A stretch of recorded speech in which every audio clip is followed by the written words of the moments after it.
There's no feeling more intense than starting over. If you deleted your homework the day before it was due, as I have, or if you left your wallet at home and you have to go back after spending an hour in the commute. If you won some money at the casino and then put all your winnings on red but it came up black. If you got your best shirt dry cleaned before a wedding and then immediately dropped food on it. If you won an argument with a friend and then later discovered that they just returned to their original view. Starting over is harder than starting up. If you're not ready for that, like if you've already had a bad day, then what you're about to go through might be too much. Feel free to go away and come back. I'll be here. Alright, thanks for coming with me on this trip. I'll understand if you have to take a break at any point. Just find a safe place to stop and quit the game. And don't worry, I'll save your progress, always, even your mistakes. This game is a homage to a free game that came out in 2002, titled Sexy Hiking. The author of that game was Jazuo, a mysterious Czech designer who was known at the time as the father of B games. And B games are rough assemblages of found objects. Designers slap them together very quickly and freely, and they're often too rough and unfriendly to gain much of a following. They're built more for the joy of building them than as polished products. In a certain way, Sexy Hiking is the perfect embodiment of a B game. It's built almost entirely out of found and recycled parts, and it's one of the most unusual and unfriendly games of its time. In it, your task is simply to drag yourself up a mountain with a hammer.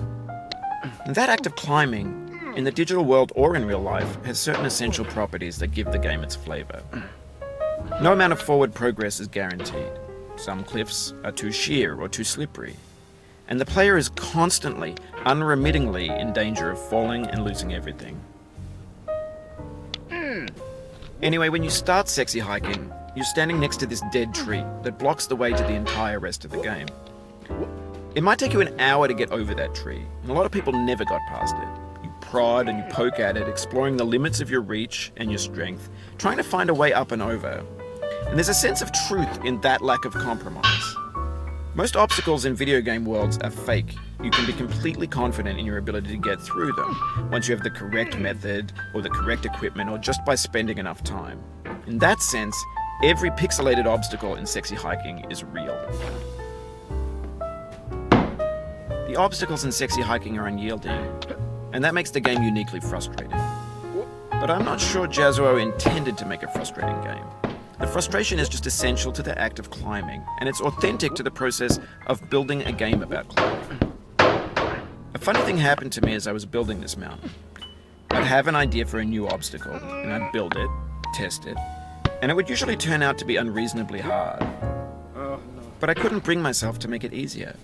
It already felt like my inability to get past the new obstacle was my fault as a player rather than as a builder. Imaginary mountains build themselves from our efforts to climb them, and it's our repeated attempts to reach the summit that turns those mountains into something real. When you're building a video game world, you're building with ideas, and that can be like working with quickset cement. You mold your ideas into a certain shape that can be played with, and in the process of playing with them, they begin to harden and set until they're immutable, like rock. And at that point, you can't change the world. Not without breaking it into pieces and starting fresh with new ideas. For years now, people have been predicting that games would soon be made out of prefabricated objects, bought in a store and assembled into a world. And for the most part, that hasn't happened, because the objects in the stores are trash. I don't mean they look bad or that they're badly made, although a lot of them are. I mean they're trash in the way that food becomes trash as soon as you put it in the sink. Things are made to be consumed and used in a certain context, and once the moment is gone, they transform into garbage.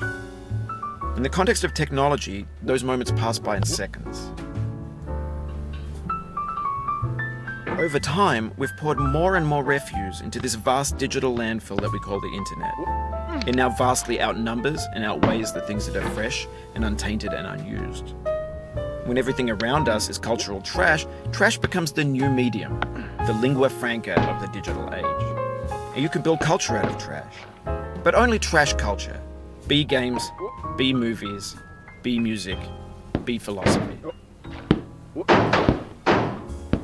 Maybe this is what digital culture is. A monstrous mountain of trash, the ash heap of creativity's fountain.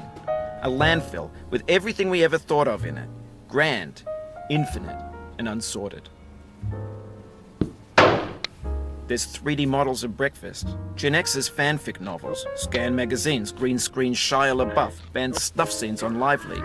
Facebook's got lifelike bots with unbranded adverts and candid shots of Kanye and Taylor Swift mashups, car crash epic failed GIFs, Russian dashcam vids, discussions of McRibs, discarded, forgotten, unrecycled, muddled, rotten, untitled. Everything's fresh for about 6 seconds, until some newer thing beckons, and we hit refresh. And there's years of persevering, disappearing into the pile, out of style, out of sight.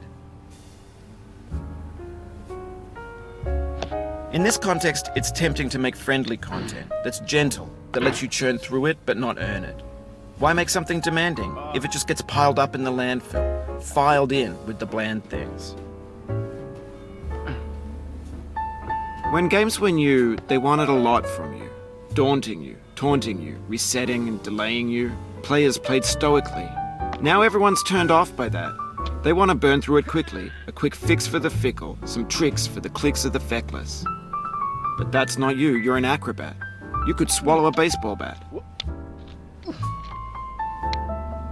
Now I know, most likely you're watching this on YouTube or Twitch, while some dude with 10 million views does it for you. Like a baby bird being fed chewed up food. That's culture too. But on the off chance that you're playing this, what I'm saying is, trash is disposable, but maybe it doesn't have to be approachable. What's the feeling like? Are you stressed? I guess you don't hate it if you got this far, feeling frustrated. It's underrated.